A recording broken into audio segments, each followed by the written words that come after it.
أعوذ بالله من الشيطان الرجيم میں پناہ مانگتا ہوں اللہ کے شیطان الرجیم سے. بسم اللہ الرحمن الرحیم.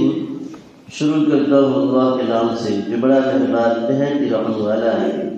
وَإِن تُطِيعُوهُ تَهْتَدُوا وَمَا عَلَى الرَّسُولِ إِلَّا الْبَلَاغُ الْمُبِينُ. قرآن کریم کے 18ویں پارہ میں سورہ نور کے 7ویں رکوع میں آیت نمبر 54 میں اللہ نے ارشاد فرمایا ہے وَإِن تُطِيعُوهُ تَهْتَدُوا. ہدایت تو تمہیں اس وقت ملے گی جب رسول کے کہنے پر چلو گے. اب کوئی فقیر، کوئی صوفی، کوئی پیر، کوئی مجاور، کوئی مولوی، کوئی حافظ، کوئی قاری، کوئی مفتی، کوئی سید، کوئی شیخ اس وقت تک کامیاب نہیں ہو سکتا جب تک کہ اللہ کے رسول صلی اللہ علیہ وسلم کی مبارک بات کو دل و جان سے نہ مان لے. قرآن کریم کے پارہ نمبر 19 میں سورہ شعراء کے 6 رکوع میں آیت نمبر 110 میں اللہ ارشاد فرماتا ہے فاتقوا اللہ واطیعون. اللہ سے ڈرو اور میرے رسول کے کہنے پر چلو. خدائی فیصلہ ہو چکا ہے کہ اللہ سے ڈرو اور محمد مصطفیٰ کے فرمان کے مطابق چلو. قرآن کریم کے 5ویں پارہ میں سورہ النساء کے 11ویں رکوع میں آیت نمبر 80 میں اللہ ارشاد فرماتا ہے من یطع الرسول فقد اطاع اللہ. جس نے رسول اللہ صلی اللہ علیہ وسلم کی بات مانی اس نے خدا کی بات مانی. اللہ تعالیٰ کا ارشاد ہے کہ حضرت محمد صلی اللہ علیہ وسلم کا اطاعت گزار صحیح معنوں میں میرا اطاعت گزار ہے. آپ کا نافرمان میرا نافرمان ہے. جو مرتبہ حضور پاک صلی اللہ علیہ وسلم کو ملا ہے کسی نبی کو بھی نہیں ملا، کسی فرشتوں کو بھی نہیں ملا. محمد کی بات مانا تو اللہ کی بات مانے دیتا. محمد کا نافرمانی کر دیا تو اللہ کی نافرمانی کر دیتا. حضرت ابو ہریرہ رضی اللہ تعالیٰ عنہ فرماتے ہیں کہ حضور نبی کریم صلی اللہ علیہ وسلم نے فرمایا جس نے میری فرما برداری کی اس نے خدا کی فرما برداری کی، اب جس نے میری نافرمانی کی اس نے خدا کی نافرمانی کی. بخاری شریف جلد نمبر 2 حدیث نمبر 208.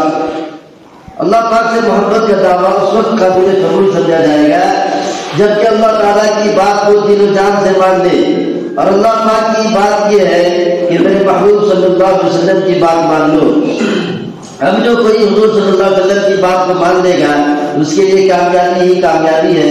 اب جو کوئی انکار کرے گا اس کے لیے اللہ کا فتویٰ سنو. اللہ نے بتایا وہ سنیے. قرآن کریم کے 3ویں پارہ میں سورہ آل عمران کے 4تھے رکوع میں آیت نمبر 32 میں اللہ تعالیٰ ارشاد فرماتا ہے قل اطیعوا اللہ والرسول فإن تولوا فإن اللہ لا يحب الکافرین. آپ اعلان کر دیجئے کہ اللہ اور اس کے رسول صلی اللہ علیہ وسلم کے حکم کو مان لو. اگر یہ منہ پھیر لے تو بے شک اللہ تعالیٰ ایسے کافروں سے محبت نہیں کرتا. اللہ تعالیٰ ایسے انسان سے پیار نہیں کرتا جو اس کے محبوب صلی اللہ علیہ وسلم کی بات کو ٹھکرا دے یا انکار کر دے یا آپ کی بات پر دوسروں کی بات کو ترجیح دے دے. قرآن کریم کے 5ویں پارہ میں سورہ نساء کے 9ویں رکوع میں آیت نمبر 69 میں اللہ تعالیٰ ارشاد فرماتا ہے وَمَن يُطِعِ اللَّهَ وَالرَّسُولَ فَأُولَٰئِكَ مَعَ الَّذِينَ أَنْعَمَ اللَّهُ عَلَيْهِم مِّنَ النَّبِيِّينَ وَالصِّدِّيقِينَ وَالشُّهَدَاءِ وَالصَّالِحِينَ وَحَسُنَ أُولَٰئِكَ رَفِيقًا. اللہ فرما رہے ہیں کہ جو بھی اللہ اور رسول کی فرما برداری کرے گا وہ ان لوگوں کے ساتھ ہوگا جن پر اللہ نے انعام کیا ہے، یعنی نبی، صدیق، شہید اور صالحین کے ساتھ ہوگا. یہ بہترین دوست ہوں گے. یہ اللہ کے فضل ہے. اللہ جس کو چاہتا ہے اپنا فضل سے نواز دیتا ہے.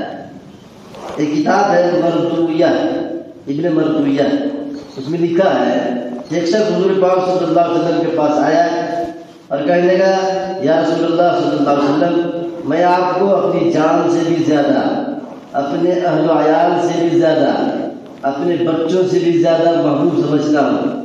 میں گھر میں ہوتا ہوں لیکن شوق زیارت مجھے بےقرار کر دیتا ہے. صبر نہیں ہوتا، دوڑتا بھاگتا آتا ہوں اور آپ کو دیکھ کے چلا جاتا ہوں.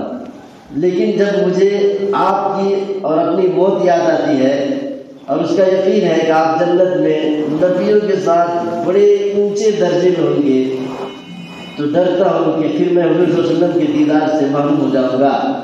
آپ صلی اللہ علیہ وسلم نے کوئی جواب نہیں دیا، اسی پر یہ آیت نازل ہوئی، اسی پر یہ آیت نازل ہوئی۔ ومن يطع الله والرسول فاولئك مع الذين انعم الله عليهم من النبيين والصديقين والشهداء والصالحين، جو بھی اللہ کا اور رسول کا فرما بردار ہوگا قیامت کے دن وہ ان لوگوں کے ساتھ ہوگا جن پر اللہ نے انعام کیا ہے، یعنی نبی، صدیق، شہید، صالحین۔